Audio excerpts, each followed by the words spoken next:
Hello, everyone. This is Cody Lee of BlackCatBooks.org, author of Eye of the Dragon, Cruel and Beautiful, Rabbit Hole, Lore and Frey, and the upcoming Jaw of the Dragon. One of the things that I don't see enough people talking about is the fact that games take way too long to develop, or specifically the AAA productions that are going to keep like PC, Xbox, and PlayStation relevant going into the next generation. A new project could enter development right now, and it would not see release for another decade or so. We've already seen this with like projects like the Elder Scrolls 6 and Starfield and Beyond Good and Evil 2. There are countless of like vaporware projects that just get hyped up, look really ambitious, and then like take so long to come out.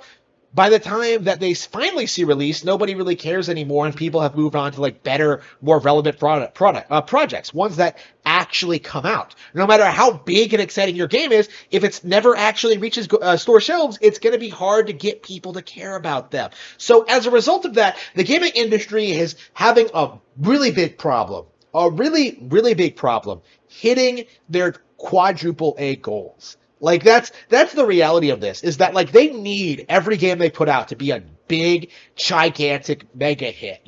Multiple million units sold, like 5 to 10 million units at least, right?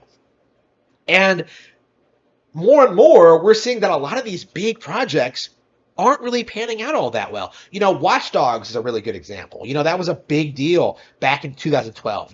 I remember seeing a DSP like at E3, like clapping like a fucking seal when that like hot as hell G4 chick came in with the trophy to like award Ubisoft for putting out like the best looking game of the show. What happens? Watch Dogs is a failed IP, gets completely blown out by GTA 5, and is honestly completely irrelevant. I wasn't even aware the third game had come out. Actually, I'm still not sure if it actually was. Like, there are so many Assassin's Creed and Watch Dogs game now. I don't know how anyone could possibly keep up with any of them, especially since half the time when it comes to these like open world games, all anybody does in them is just like boot them in, like run across the open world setting and just kind of like mess with the environment and then just kind of shut it off again. Like that's been the trend since like GTA 3. Like people do not play these games properly. They just mess around with them and don't really understand like what makes them like not as technically impressive as something like say Yoshi's Island or like just standard Nintendo fare, right? Like these people will unironically tell you that like GTA 5 is the best because it has a big map and that you can drive all these cars around. That's all that general audiences really care about is that like having the licensed music, having the realistic graphics, having the violence, having the ability to like just kill a bunch of people, like cause mayhem for an hour, and then they'll never touch the game again. But like like that appeal is there, of just playing the GTA experience of just killing a bunch of people and running from the cops. That's that's what makes GTA popular. It has nothing to do with like the actual content or the quality of what they put out. It's entirely based on the notion that this is an open world sandbox that you can go into and just do anything in. And it's just that doesn't make a great game. It's remarkable how someone who's like, plays a ton of games, I just downloaded GTA 3 tonight on Steam. I played it for like 5 minutes and immediately got bored because it's rough around the edges. It doesn't have a good story. It's not compelling. The environment isn't fun. Like it just I would rather play something like Yakuza. I have much more respect for Yakuza than I do GTA from a general creative standpoint. Like Yakuza just has so much more personality, so much more unique charm. There's so much more to Yakuza than just being like a game about criminals, right? But GTA has never hit those heights. But like the general audiences don't really care about that. What they want to see is like bigger, more expansive worlds and like more content that they'll never actually get to experience because they don't actually play games. So what's going to happen is that like developers like Bethesda are going to put all this time and effort like making these incredibly like elaborate quest lines and detailed worlds, all these like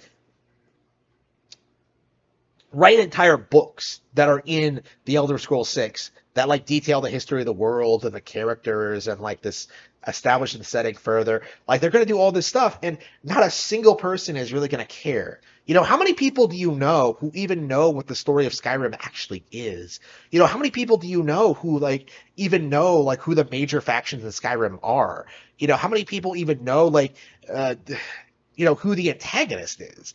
Like I played the game and I can't even tell you. I think most people don't tell you because all they do in Skyrim is wander around doing whatever they want. And that's part of the appeal, but at the same time, well, does that mean the game is good? Because they're not processing, their objectives correctly. They're not doing what the game expects of them.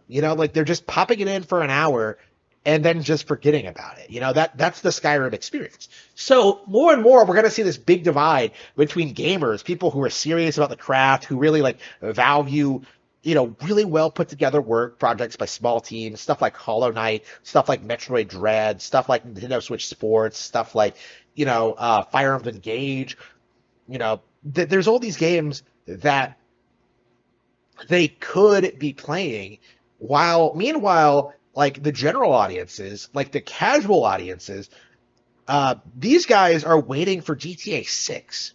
They have no idea that, like, Breath of the Wild has come out. They don't know anything about Xenoblade. They don't know anything about, like, any of these other better games on Nintendo platforms. They're just waiting for GTA 6 because it's going to be so mind-blowing, man, when it finally comes out. And then when it does, they'll just play it for an hour and then just start waiting for the next one. That's kind of where we're at, in which the AAA scene has become like this waiting game of just like waiting for the next big project to come out so people can pretend to be excited for a weekend or so and then go back to their daily boring lives. It's absurd. Like it's interesting to see just how quickly stuff like Marvel Spider-Man or God of War Ragnarok has like fallen off the map. Like there are very few big releases that get people legitimately excited nowadays from non-Nintendo publishers. So I uh, I always feel kind of oof. I feel like this is probably going to be like the big thing that kind of kills non-Nintendo gaming. In that, like, are we really going to like? I think in the near future, I think like legit after GTA 6, we are legit going to see a situation in which an entire console generation goes by that does not get a GTA game. Right? We are going. It's been like 10 years since GTA 5 already, and yet like GTA 6 still does not have a hard release date. Like I imagine it'll come out in like 2025 or something like that. But like this game is going to be underwhelming. It's going to be disappointing. It's going to have like all these issues. It's going to be glitchy. The writing's going to take another nosedive. It's going to have like kind of features stripped away from GTA 5. It's going to do this. It's going to do that. Like there's going to be all these things wrong with it, and I think. But what's really going to kill it among general audiences is that they waited 12 years for this. The biggest wait for any GTA game ever. And yet, like, they delivered, like, a mediocre product. It's not going to kill the brand, not immediately, but I do think in, like, the next 20 years, we are going to see, like, the decline in popularity of GTA. Like, I do think eventually I think the people who are like fanatical about GTA have like died down quite a bit. Quite a bit. It's mostly just like normies who are into GTA and really like worship it as like the king of video game franchises. When really, I don't think any serious gamer really cares about them all that much at all. They are the equivalent of Michael Bay films, right? They are just pure trash. Consumed by the masses with no real appreciation for like the art form or like the better games that are out there. Like, oh no, I can't kill a hooker and take my money back. Like this game was a 0 out of 10. Why would I ever want to play?